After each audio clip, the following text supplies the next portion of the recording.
श्मशान की रात, वह जगह जहां हवा भी डरती है। बहुत दूर नहीं पर दुनिया से कटा हुआ एक छोटा सा गांव था, बरसाना टोला। दिन में यह गांव बिल्कुल साधारण लगता था। कच्चे रास्ते, मिट्टी के घर, पीपल का पेड़ और बीच गांव में एक पुराना कुआं।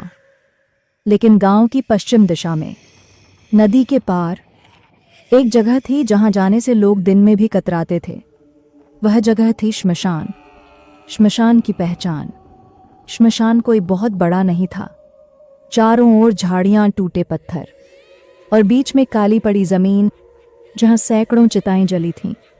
गांव वाले कहते थे वहां आग नहीं बुझती, बस आंखों को दिखना बंद हो जाती है।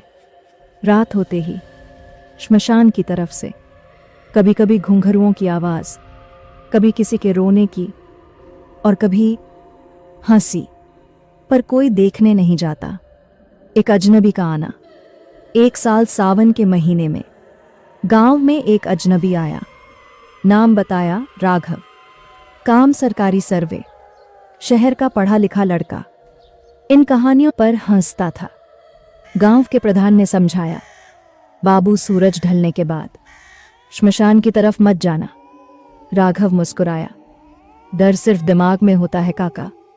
पहली रात, उसी रात राघव को नींद नहीं आ रही थी। करीब 12:47 बजे उसने खिड़की से देखा। श्मशान की तरफ नीली सी रोशनी जल रही थी। न आग थी, न चिता, फिर भी रोशनी। उसी पल उसे किसी के पांव घसीटने की आवाज आई। खिस खिस खिस। उसका दिल जोर से धड़कने लगा। श्मशान की ओर राघव ने टॉर्च उठाई और बिना किसी को बताए नदी पार कर श्मशान की तरफ बढ़ गया। जैसे जैसे वह पास पहुंचा, हवा ठंडी होती गई और आवाजें साफ। किसी ने फुसफुसाकर कहा, तू भी रहने आया है? राघव ने पीछे मुड़कर देखा।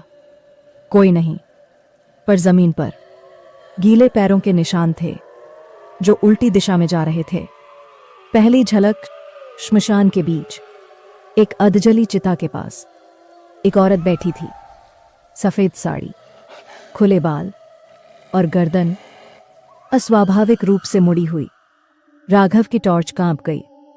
औरत ने धीरे धीरे सिर उठाया। उसकी आंखें नहीं थीं, बस काला खालीपन।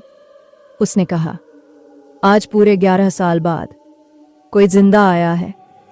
राघव चीख भी नहीं पाया। सुबह का सच। अगली सुबह गांव वाले उसे श्मशान के बाहर बेहोश पाए।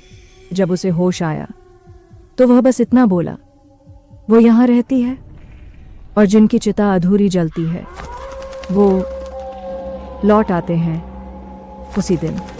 गांव के सबसे बूढ़े व्यक्ति ने एक पुरानी बात बताई। 11 साल पहले एक औरत को इसी श्मशान में जिंदा जला दिया गया था और उसकी चिता कभी पूरी नहीं जली। यह तो सिर्फ शुरुआत है।